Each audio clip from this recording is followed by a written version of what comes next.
¿Cambia algo entre la 666? Usted bien lo decía, llevamos 3 capacitaciones hablando acerca de la resolución 666, donde diferentes expertos del equipo de trabajo que nos han acompañado han ido explicando los temas de bioseguridad. La respuesta concreta es la siguiente: no se contradicen, no cambian, las dos son complementarias. Quiero repetir eso: tanto la resolución 666 en medidas generales de bioseguridad como la 1120 del 2020, que hace alusión al tema del protocolo del sector religioso, son complementarias. La 666 es una resolución sombrilla general para todos los sectores como tal, y la 1120 ya es el tema específico. Por supuesto, en temas específicos se aplica la norma específica. Estamos hablando, para el tema de la iglesia como tal, se aplicaría la norma específica complementada por lo que hemos venido trabajando en la resolución 666. Básicamente, como usted puede observar en la siguiente diapositiva, dice, cuando habla del resuelve, Daniel, por favor, que es la anterior a esta que tienes ahí, en el resuelve está el objeto de la norma como tal, el objeto de la norma, número 1, es decir, a adoptar el protocolo de bioseguridad. Número 2, algo que lo explica claramente aquí, que este protocolo es importante, en el parágrafo 1 usted lo observa, dice, este protocolo es complementario al adoptado, esa es la diapositiva, bien. En el parágrafo 1 dice, este protocolo es complementario al adoptado mediante la resolución 666, respondió su pregunta.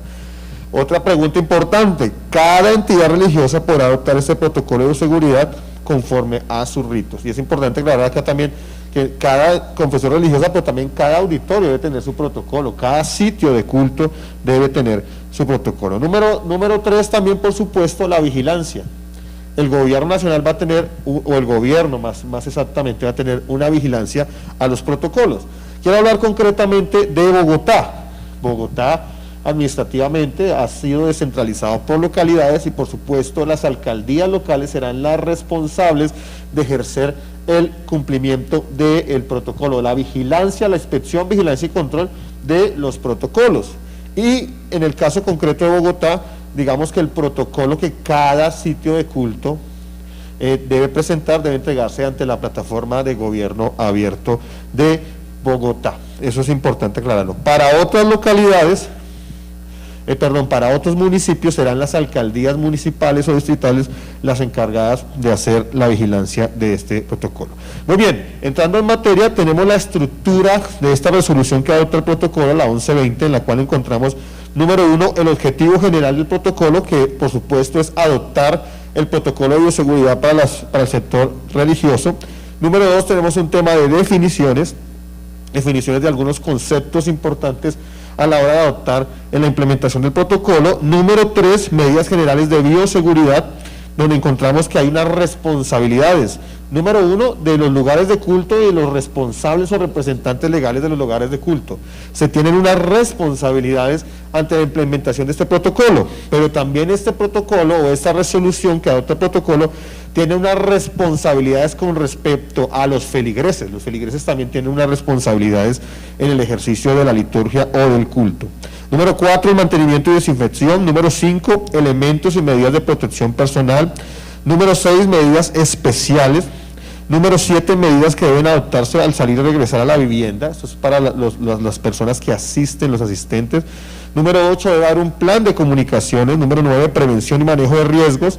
10, recomendaciones finales. 11, aplicación de protocolo. Y número 12, número de asistentes. Aquí hay algo importante que debemos aclarar, concejal, y es que el protocolo tiene unas medidas. Unas son medidas obligatorias y otras son recomendaciones, ¿sí? Es importante tenerlo en cuenta, es importante aclarar, eso es un gran avance de lo que veníamos hablando. Había mucha crítica con respecto con temas del canto, con temas de los mayores de 70 años y cosas como estas. Hay que observar que hay algunas cosas que van a ser recomendaciones, ¿sí? Por ejemplo, el tema de los mayores de 60 años quedó en este protocolo como recomendaciones. Lo de los menores de edad sí quedó como una obligación expresa, de que no pueden asistir, está prohibido. Y otra cosa que quiero aclarar, que lo dijo el senador John Milton claramente el día de ayer en la locución presidencial y posteriormente en los noticieros el día de hoy que usted me comentaba, el ministro decía que no se podía cantar.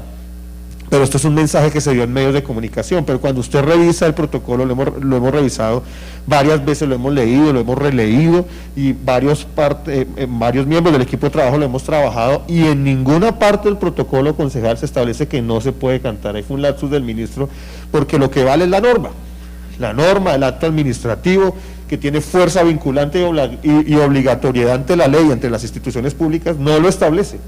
Entonces es importante aclarar. Muy importante aclarar eso. Importante. Bueno, y continuando, también es importante otro tema que también lo expresó usted como el senador, de que va a haber unas etapas.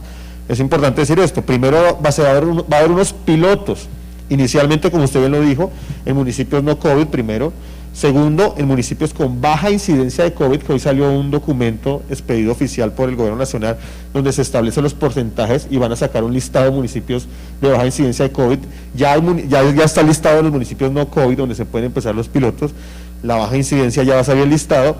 Y por último entraremos en los municipios como Bogotá o el Distrito Capital, pues que tiene una alta incidencia de COVID. En ese orden de ideas, los pilotos tendrán tienen una medida de gradualidad. Los primeros 15 días de los pilotos tendrán una aglomeración de hasta 50 personas, no podrán ingresar más de 50 personas a los sitios de culto en el piloto. Después de esos 15 días vendrán otros 15 días de piloto, en los cuales se podrá hasta el 35% de la capacidad de los auditorios, y hasta finalizando, como ustedes lo pueden ver en esta diapositiva, que es la siguiente. Dani, por favor, si me ayudas con la siguiente, donde establece claramente, porque hace una instrucción clara, hablar expresamente solo lo que hay en el protocolo. El protocolo establece que después del 35%, y siempre debe trabajarse siempre y cuando se cumpla la distancia de los 2 metros entre personas sentadas, y eso lo vamos a ir adelantando. Es decir, que va a finalizar básicamente con la capacidad que tenga el auditorio del sitio de culto, después de hacer el aislamiento de sillas de 2 metros laterales, que eso lo van a explicar ahorita más adelante, y 1 metro hacia atrás y hacia adelante en zigzag, que digamos genera un poquito más de capacidad para los auditorios. Es básicamente eso, y sería continuar con el siguiente punto de la capacitación. Muy bien, entonces le pedimos a todos los pastores que tomemos atenta nota. Vamos a entrar ya en materia de este decreto 1120 del 2020, por el cual se expiden estos protocolos de bioseguridad para la reactivación del sector interreligioso. Yo quiero pedirles el favor que envíen este link a sus equipos de ujieres, a sus líderes, a los pastores cercanos y conocidos, tanto los que nos están viendo a través de nuestro canal de YouTube como los que están a través de nuestro canal de Facebook. Viene la doctora Claudia Perilla. Ya vamos a entrar ya en materia en este punto ya de lo que habla el protocolo, y vamos a hablar entonces las medidas generales de bioseguridad para responsables de los lugares de culto. Doctora Claudia Jimena.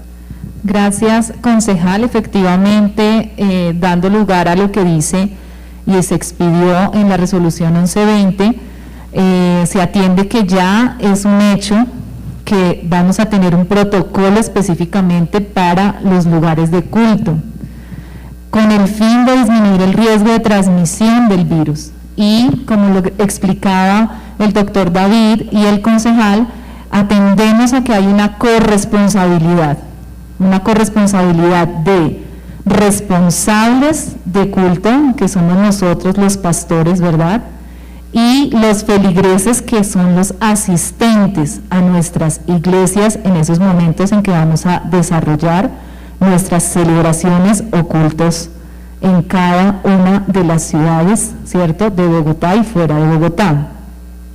Por esa razón, la resolución 1120 habla de unas responsabilidades. En algunas no me voy a detener porque lo hemos hablado en otros momentos, pero es informar previamente a los feligreses acerca de los días que se va a hacer la celebración, los horarios, y reforzar que lo ideal es que la persona que va a ir al culto, ¿verdad?, a esa celebración, debe ir y de inmediato trasladarse a su sitio de vivienda nuevamente, manteniendo las medidas de bioseguridad necesarias. Hablábamos en anteriores capacitaciones acerca de la importancia de que nuestros servidores estén, válgame la redundancia, bien capacitados. Aquí de alguna manera lo exige como obligatorio cumplimiento. Capacitarles acerca de qué, acerca de las medidas de bioseguridad, acerca de los riesgos, de los signos y síntomas del COVID, en este caso SARS-CoV-2, y por supuesto que haya un proceso de desinfección en el sitio del culto antes, durante y después de cada celebración.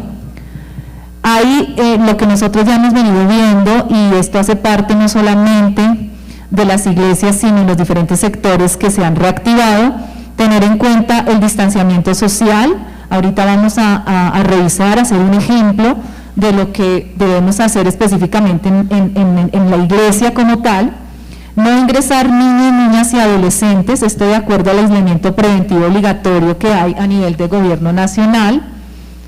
Por otro lado tenemos la higienización de manos, que como todos sabemos, pues debe hacerse al ingreso y en el momento en que estemos dentro de la iglesia, que las personas tengan acceso a esa higienización, ¿cierto? A esos gel o alcohol que vamos a tener allá adentro, en el interior del recinto. Debemos tener a mano, ¿verdad?, nuestros termómetros para la toma de la temperatura y, por supuesto, el sitio de desinfección de suelas de zapatos al ingreso del recinto. Es muy importante que todos los grupos de apoyo, como los decíamos hace un momento, tengan los elementos de protección personal necesarios para hacer todo este apoyo dentro de ese proceso de ingreso y por supuesto de circulación y de permanencia de nuestros feligreses en el recinto. Lo que adiciona en este momento la resolución 1120 es que nuestros ujieres o personal de servicio deben tener las gafas de protección, guantes y pues digamos para mayor seguridad que tengan un traje antifluidos para la respectiva organización y pues obviamente ellos quienes están expuestos pues obviamente tengan también unos niveles de seguridad mayor. Se deben de marcar los puntos de ubicación de la silletería en zigzag. Para esto tengo un compañero que nos va a indicar cómo lo vamos a hacer. Aquí en este momento estamos en una iglesia de mediana capacidad, en donde la capacidad es de más o menos unas 500 personas. Si usted se da cuenta aquí, en la resolución habla de 2 metros lateral y 1 metro de forma adelante y atrás, o anterior y posterior. Entonces, lateral 2 metros, Dani, déjalos así para que ellos se den cuenta, y anterior 1 metro. Por eso, si usted se da cuenta aquí, están en zigzag. ¿Qué quiere decir?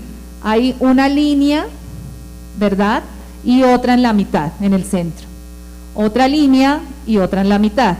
Lo que va a permitir en algún momento que, como decía el doctor David, haya más capacidad de personas en el momento de la asistencia a nuestras celebraciones. Esto pues nos permite claramente tener un parte de tranquilidad frente a la cantidad de personas que vamos a tener sentadas y organizadas en nuestras celebraciones. No se pueden tener personas de pie, eso ya lo habíamos dicho, excepto las personas que van a estar a cargo del servicio como tal, de todo el tema de bioseguridad, nuestros ujieres, ¿cierto?, o servidores.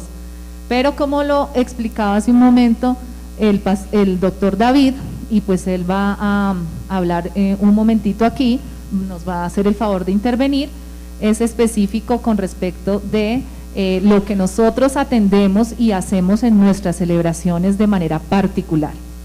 Bueno, es muy importante entender que cuando dice que no hay personas de pie no significa que interfiera con el tema de la liturgia. Es decir, si la persona está debidamente sentada en su silla, él puede levantarse para hacer parte de la liturgia y en la predicación estar sentado. Lo que no puede es moverse y estar parado en otras partes como tal, pero en el punto específico lo puede hacer.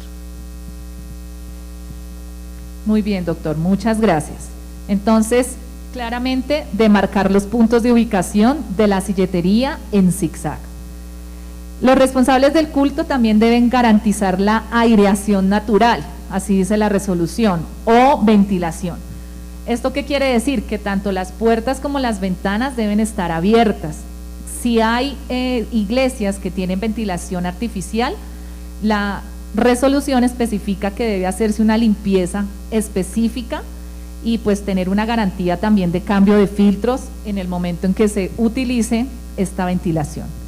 La logística debe tener una evacuación segura en donde se permitan los 2 metros de áreas de circulación para la salida y por supuesto que sea ágil, ¿verdad? Como les decía hace un momento y lo dice también la resolución, hay unos tiempos para la realización de las celebraciones, pero también se habla de unos mínimos entrando y unos mínimos saliendo de el recinto de la celebración. Por último, la responsabilidad de la que habla la resolución 1120 con respecto de los responsables de culto es acerca de garantizar que no se lleven a cabo la venta de alimentos, que no se manipule alimentos, no van a haber restaurantes, ni cooperativas, ni cafeterías. La persona debe ingresar, asistir a la celebración y inmediatamente se termine la celebración, salir de ella. Los feligreses, lo habíamos dicho, no me voy a detener tanto aquí, sencillamente respetar esos 2 metros de entrada y circulación, respetar el sitio donde se va a encontrar, ubicado, realizar su higiene de manos en el ingreso a la celebración, respetar el distanciamiento lateral y anterior y posterior que lo hablábamos ahorita de la manera que lo indicamos, utilizar permanentemente el tapabocas y por supuesto no llevar elementos de la casa que sean innecesarios. Ojo, a veces nosotros traemos muchos elementos a la iglesia, pues básicamente creo que nuestra espada es suficiente para estar allí, para que pues no tengamos elementos que contaminen o producir contaminación cruzada por residuos o por elementos que llevemos a la iglesia. Se sugiere también, por supuesto, como lo decíamos hace un momento, pero ojo, sugerencia, recomendación, pacientes que tengan preexistencias y que en esa preexistencia pues tenga un riesgo de contagio. ¿Sí? Si la persona, ejemplo, una persona de 45 años que sea hipertensa, que tenga una hipertensión controlada con sus medicamentos, que no tenga síntomas de gripa, que esté completamente sana y que esté medicada, puede ir a nuestra celebración perfectamente, porque no hay ninguna indicación médica que le impida salir de su casa o asistir a otro sitio en donde pues hayan otras personas. Sin embargo, la resolución lo recomienda tener cuidado con este tipo de pacientes, mayores de 60 años también, y por supuesto mujeres gestantes que tengan riesgo de padecer algún síntoma de COVID. Es importante que eso va como sugerencia, ¿sí? Recomendación, no dice que no pueden ingresar. Exactamente, doctor David, es una sugerencia y una recomendación y que nosotros debemos velar porque nuestra gente esté debidamente sana y pues obviamente recibiendo su palabra sin ningún inconveniente. Pues por ahora nos siguen hablando también de abstenernos de ir a los sitios si tenemos algún síntoma de gripa y pues tristemente, pero esperamos que pronto volvamos a la normalidad, no podemos saludarnos ni de abrazos, ni de besos, ni de la mano. Por último, habla la resolución, o es digamos la parte a la cual digamos voy a referenciarme hoy, el mantenimiento y desinfección, simplemente tener en cuenta que debe haber un plan de desinfección, ¿cierto?, debidamente establecido de acuerdo a la resolución 666 de 2020, capacitar al personal que realiza la desinfección, que ellos tengan los elementos de protección personal, que ellos tengan un lavado de manos previo y por lo menos habla la resolución de 1 hora cada vez que esta persona vaya a hacer algún tipo de desinfección, antes, durante y después, y mantener el uso de toallas de papel desechable para esta desinfección de ellos específicamente. Realizar la limpieza como lo hablábamos antes, durante y después, y por supuesto, como lo estábamos explicando al inicio, la desinfección de los micrófonos, instrumentos musicales, libros y pues cualquier otro tipo de elemento manual que vayamos a utilizar. Reforzando, como les decían hace un momento y lo hemos venido hablando desde el inicio, que la alabanza sí se puede hacer, que las personas pueden levantarse, pero no irse para otro lugar, sino estarse en su sitio, porque acuérdense que hemos estado hablando todo el tiempo de los cercos epidemiológicos. Si yo sé dónde estuve y de pronto más adelante tengo un síntoma, pues ya sé que en ese cerco epidemiológico voy a tener un mayor control. Esto era lo que me correspondía. No sé, doctor David, si tienes algo más para adicionar. Gracias. Bien, vamos a continuar entonces con el orden del día. Es importante esto, nosotros vamos a enviar a los correos tanto la presentación como el protocolo. Nosotros estamos haciendo una presentación del protocolo literal. La estructura es la que está en el literal, y esto es importante entenderlo porque ya hablamos que la estructura de la resolución Tiene un objetivo, tiene unas definiciones que son medidas generales frente a los lugares de culto, frente a los feligreses. Ya viene la parte de mantenimiento y desinfección, elementos y medidas de protección personal. Entonces ustedes lo podrán ver de manera detallada en el protocolo. El siguiente punto le corresponde al doctor Pedro Pablo. Allí él nos va a hablar de la manipulación de residuos, elementos de protección personal, medidas especiales para salir y regresar a la vivienda y plan de comunicaciones. No se preocupen por las preguntas, estamos tomando notas de ellas y las vamos a responder en unos minutos que ya estamos finalizando. Doctor Pedro Pablo. Muchas gracias, concejal. Muy buenas noches a la Iglesia de Bogotá. Bueno, el tema de manipulación de residuos, ya vamos a dar la presentación, por favor. Entonces, bien lo explicó el doctor David Cote, haciendo referencia a la resolución 666 de 2020, nos sujetamos a la resolución, pero además en este capítulo dice, y demás normatividad vigente para la manipulación de residuos. ¿Qué quiere decir esto? Que la resolución toma todas las normas que acogen el manejo de la manipulación de residuos. Esto quiere decir basuras, todo el manejo de basuras. Entonces, bien como lo ilustra allí la imagen, tenemos canecas de diferentes colores como herramientas de identificar qué tipo de residuos estamos manejando, si son residuos ordinarios, si son residuos plásticos, si es cartón o residuos que pueden ser identificados como peligrosos. Entonces, importante hacer un énfasis, es un cambio de cultura. La Iglesia tiene que entrar a una transformación de todo lo que corresponde a los sistemas de seguridad, de manejo de residuos, de planes de emergencias. O sea, esto es un complemento más a las normas que debe instaurar cualquier institución que tiene un aforo de personas. Entonces, es importante que frente al manejo de residuos también se incluya, se empiece a trabajar la economía circular, que hace énfasis en los residuos que corresponden, que son reciclables. Igual, las personas que manipulan estos residuos tienen que tener todas las garantías de su protección personal, es decir, siempre mantener sus guantes, siempre mantener su tapabocas, sus monogafas y también su cofia de protección, su uniforme, entendiendo que son personas de servicios generales que se exponen a situaciones de riesgo. En cuanto a los elementos de protección personal, los equipos, los EPP que tiene que tener nuestro equipo, debe dotarse de su tapabocas, sus monogafas o careta, siempre tener cercano jabón, una fuente de agua para lavarse las manos, usar siempre toallas desechables y en algunos casos utilizará el supragel o la gel de acuerdo al lugar donde se encuentre, pero siempre debe mantener este equipo que estamos capacitando, que estamos formando de bioseguridad, debe mantener siempre la distancia de los 2 metros entre las personas y cumplir con la dotación que se requiere.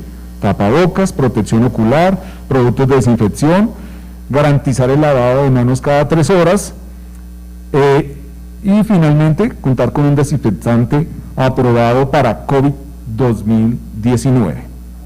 Siguiente, por favor.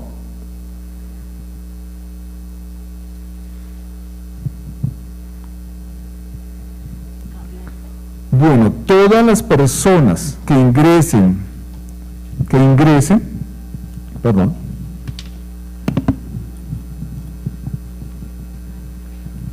todas las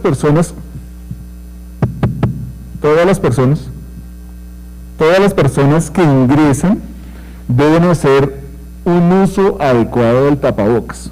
Ojo, porque nos ocurre con recurrencia que lo tenemos así, que lo tenemos así, que lo tenemos aquí. Entonces esto afecta constantemente, bueno, expone en riesgo a las demás personas. Entonces debe haber esa claridad que siempre el tapabocas debe estar en su lugar, debidamente puesto, tapando nariz, boca y evitando que pueda haber alguna fuga de micropartículas o que usted pueda ser infectado por micropartículas.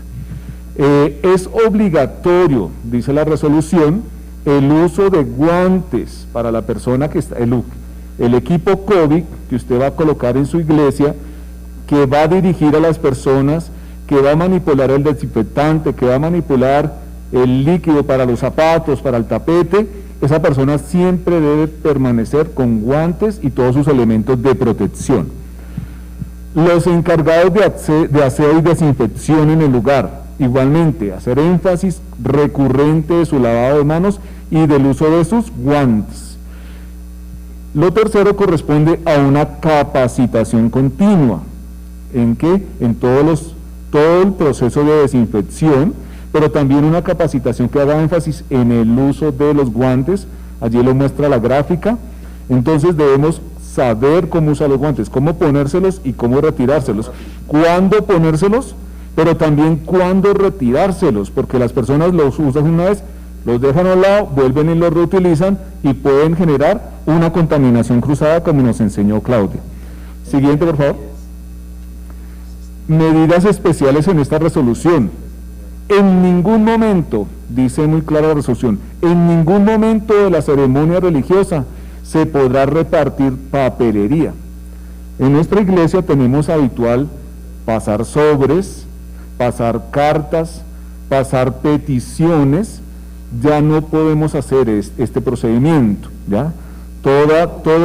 La iglesia tiene que instalar posiblemente una urna para recibir su correspondencia, debe instalar una urna para poder tener un lugar donde se pueda recepcionar las donaciones, las ofrendas y las peticiones, ¿ya? No debe haber contacto con estos elementos, entonces la iglesia tiene que prepararse para eso desde ahora mismo.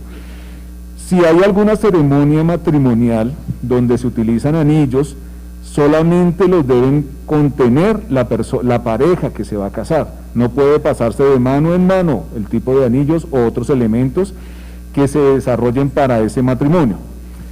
Las entidades religiosas deberán establecer horarios para la celebración de cultos, es decir, la norma nos indica que usted puede hacer varios cultos en el transcurso de la semana, entonces no hay ningún problema, pero dice también que le establezca unos horarios con el propósito de mitigar la movilización de las personas en transporte público, es decir, en el menor número de personas que necesite transportarse en transporte público es prevención del riesgo de una contaminación. Entonces los cultos deben permitir que la persona pueda manejar un horario que no vaya a ser afectado en el transporte.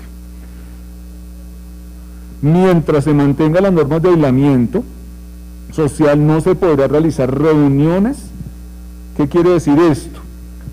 En algún momento se eleva el pico de contagio en la ciudad, nuevamente el alcalde pues tiene la potestad de decir cuarentena. Esto indica que las iglesias van a tener que parar. Así, en este momento estamos en las pruebas, en los pilotos, pero posiblemente se eleva el pico y la orden es que haya un receso. Entonces tenemos que acatar la norma y dice que habrá un aislamiento social, lo que implica que en algunos momentos tendremos que parar. Siguiente, por favor.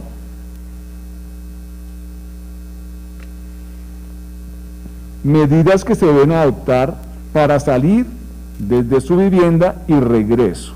Entonces, privilegie los medios de transporte de uso privado y el uso de medios alternativos como la bicicleta.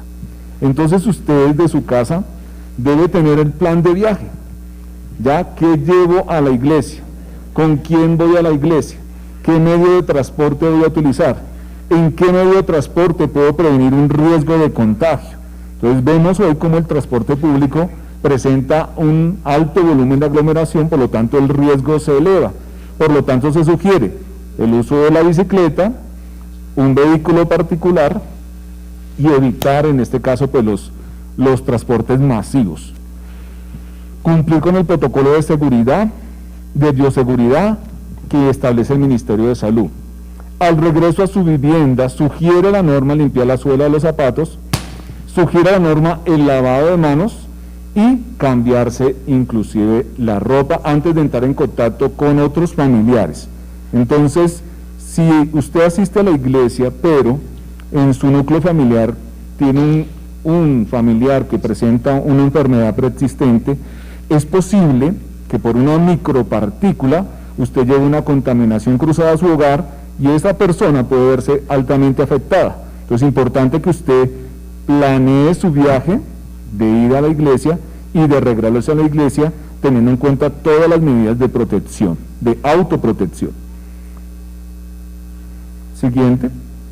Respecto al plan de comunicaciones, de acuerdo a la condición de cada iglesia, su capacidad instalada, los recursos con que cuente, usted puede estructurar su plan de comunicaciones que determine el control de acceso a la iglesia, que determine un comportamiento seguro entre las personas. Es un tema de educación continua, ¿ya?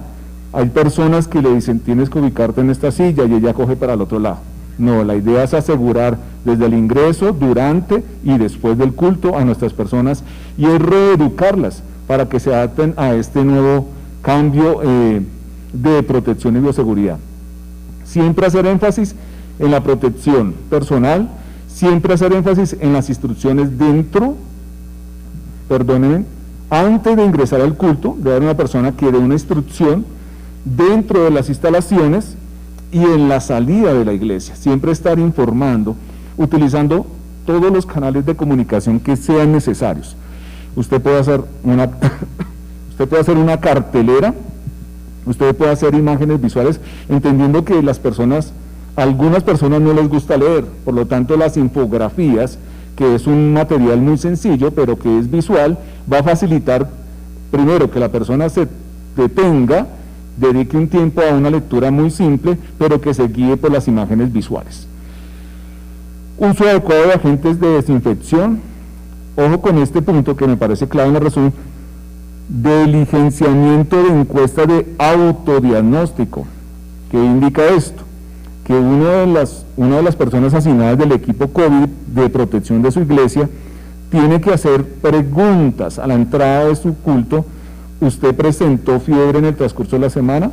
¿Usted presenta alguna sintomatología como dolor de cabeza, dolor en el cuerpo, mareo, tos seca?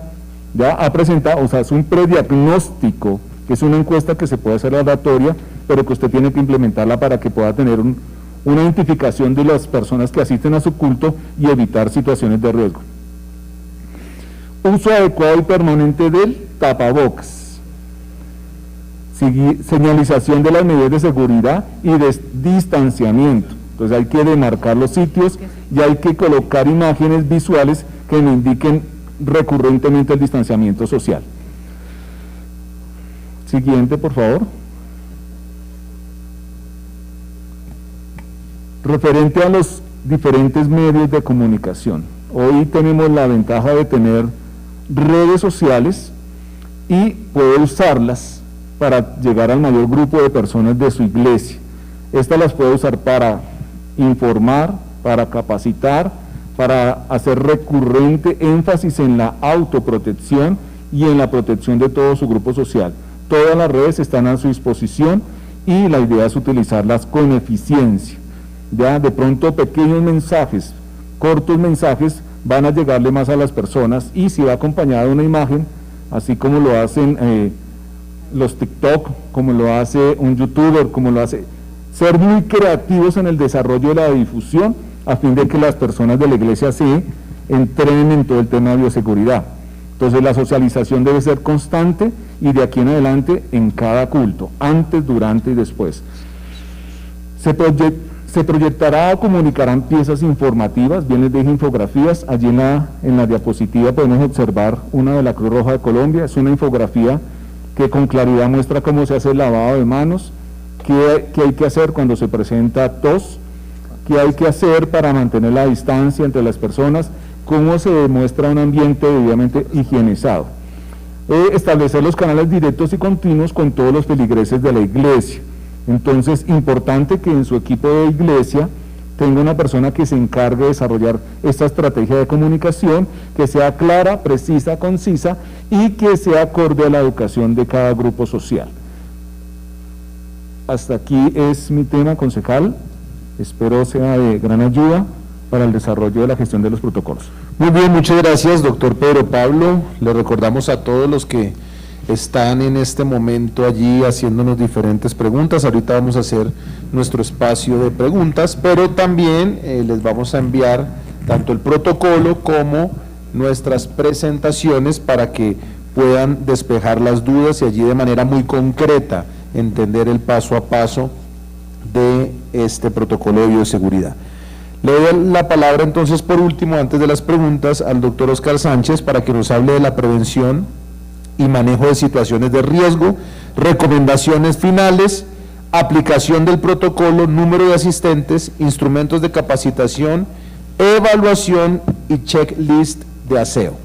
Recuerden por favor que necesitamos tener 2 capacitaciones más, porque después de los pilotos habrán algunos ajustes que hay que hacer, vendrá ya ese lineamiento general, primeros 15 días hacen el primer protocolo, después hacen el segundo protocolo con el 35% de ocupación, el primero es con máximo hasta 50 personas, y esto nos dará algunos ajustes que tendremos que hacer para poder tener por último el formato final con el que usted puede realizar el protocolo. Todo el material lo va a encontrar, lo que usted no tenga en el correo electrónico o lo que no le haya llegado, usted lo puede consultar en nuestra página web. En este momento en pantalla usted está viendo la información para que pueda también entrar a la página web. Si por alguna razón no ha llegado al correo, sea porque hubo un error en la digitalización del correo y por eso no tenemos el correo correcto, usted puede entrar a la página web. Allí está todo el material, como lo puede ver en pantalla, así que rápidamente tome nota de lo que está viendo en pantalla para que pueda ingresar. Doctor Oscar Sánchez, adelante. Claro que sí, muy buenas noches, concejal, buenas noches a toda la audiencia de esta capacitación importante que tiene que ver con todo lo que se refiere al protocolo. Bueno, yo voy a hablar un poco sobre la prevención y manejo de la situación de riesgo, a la cual se refiere el documento técnico que ha elaborado el Gobierno Nacional con relación al protocolo. Este documento nos habla que se debe determinar un lugar de aislamiento. Este lugar de aislamiento es diferente al lugar de culto. ¿Qué debe contener o cuáles son las condiciones que debe cumplir este lugar de aislamiento? Se debe permanecer desinfectado según las normas de bioseguridad. Debe contener buena ventilación, debe ser provisto de muy pocas sillas y sin presencia de otros elementos, que quiere decir que este cuarto debe mantener un espacio prácticamente exclusivo para los casos a los cuales ya le voy a mencionar. A este sitio se deben conducir las personas sospechosas de COVID, personas que quieran ingresar al templo y presenten síntomas. El doctor Pedro Pablo mencionaba que cuando la persona que estaba haciendo el control de la temperatura y se le hacían unas preguntas específicas a las personas que iban a ingresar al templo, si estas personas presentaban algunos síntomas como tos, síntomas de gripa, dolor de cabeza y superaban la temperatura de 38 grados, estas personas son las personas a que se deben dirigir a este cuarto de aislamiento. Para esto, la iglesia o el responsable del manejo del protocolo debe determinar una persona responsable que se encargue de contactar al 123 o a la policía o al hospital más cercano o a la alcaldía para que ellos tomen el control de la situación. La persona que llegue con esta situación o con estos síntomas no se debe devolver, o sea, debemos tener mucho cuidado, esta persona no se debe devolver, sino la debemos dirigir a este cuarto que ha sido destinado para esta situación. Entonces hay que tener presente que este cuarto es independiente al lugar de culto. Segundo, en el literal B también vemos que se debe conformar un equipo de 3 o 4 personas que se encargarán de hacer como la verificación o la auditoría del cumplimiento de los protocolos a nivel interno. Dice que se recomienda que participe una persona de la comunidad, esta persona pues es uno de los mismos asistentes de la iglesia. Estas recomendaciones que se hagan al protocolo deben ser, ojalá, recomendaciones que queden por escrito, que quede una constancia. ¿Para qué? Para que esto permita hacer las mejoras pertinentes y este protocolo cumpla con lo que debe, con las exigencias que se deben tener para evitar todo tipo de contagio. En el literal se habla de incluir en la identificación de peligros y valoración de riesgos el factor biológico. Esto quiero hacer una claridad también, porque muchos dirán, bueno, aquí de qué nos habla de incluir en la identificación de peligros. Se refiere a aquellas iglesias que cuentan con el sistema de gestión de seguridad y salud en el trabajo. Entonces, se refiere solamente a las iglesias que deben cumplir con el que tienen o cuentan con el sistema de gestión de seguridad y salud en el trabajo. También también en el literal B hablamos de establecer el material para la capacitación de manera virtual.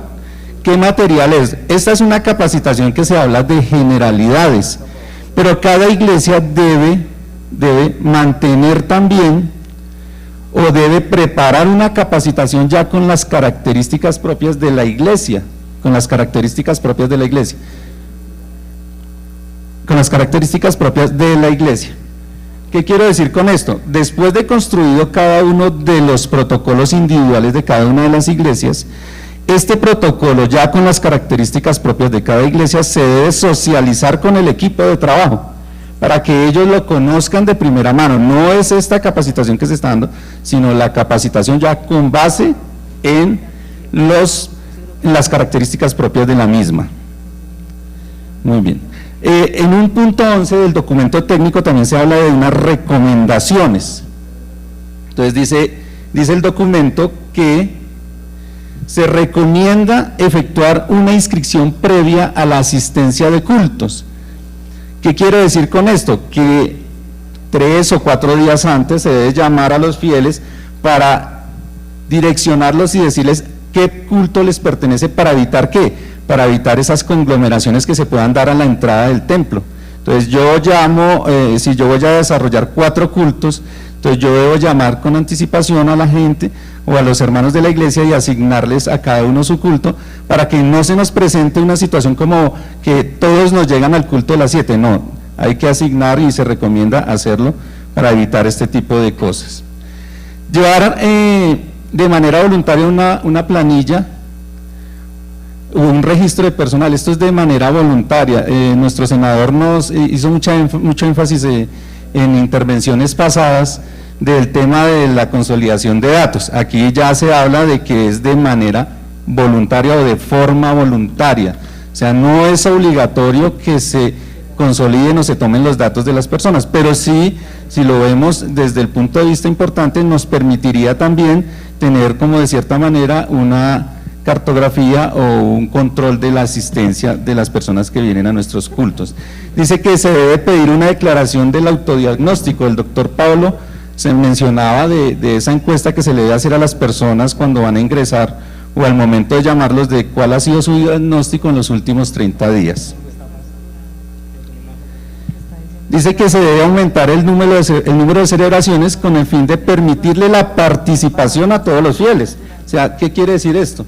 Si yo tengo una capacidad de aforo del 35% y ese 35% me representa 200 personas, pero mi iglesia tiene 800 fieles, entonces yo debo procurar hacer 4 celebraciones para que todos asistir a nuestras celebraciones. Esta es una de las recomendaciones que nos hace este documento técnico. También habla de establecer estrategias necesarias para garantizar la apertura gradual de los servicios religiosos o actos litúrgicos, como por ejemplo cultos desde los parqueaderos, desde los autos. Entonces hay iglesias que cuentan con parqueaderos muy grandes donde se podría colocar una pantalla y recibir los cultos desde los autos. Eso también sería una gran opción.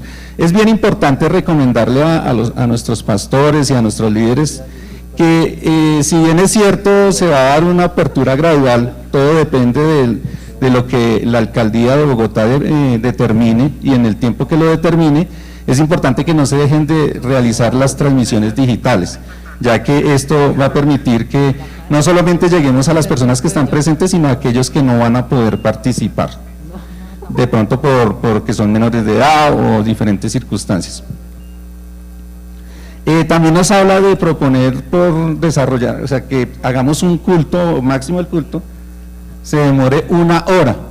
Si nosotros nos demoramos más de 1 hora, entonces debemos garantizar la ventilación del lugar. Entonces, máximo 1 hora, que esto nos permitiría realizar más cultos en un mismo día. Es una recomendación.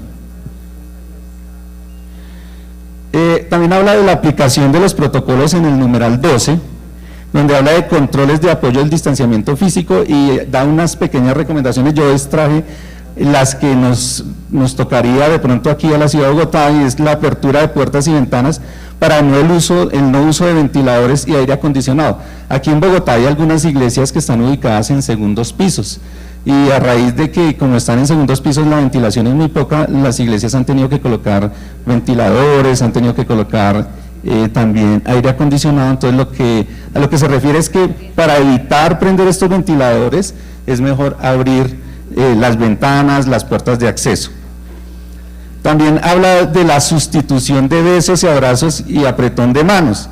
Entonces aquí nos recomienda utilizar otra estrategia, otra forma de saludarnos. Quisiera decirle, Pedro Pablo, venga para acá, por favor, me colabora, que quiero hacer una pequeña ilustración para que los feligreses y todos tengamos en cuenta esto. Entonces ya no podemos llegar y saludar al hermano. Mire, a mí me ha pasado, yo llego a la iglesia y pues uno en la iglesia genera unas relaciones estrechas muy importantes, unas relaciones muy buenas, y siempre que uno se ve con el hermano quiere abrazarlo, quiere saludarlo, quiere generar de cierta manera, expresarle el cariño, y pues ahora ya no se va a poder hacer, por lo menos por este tiempo, ¿no? Por lo menos por este tiempo.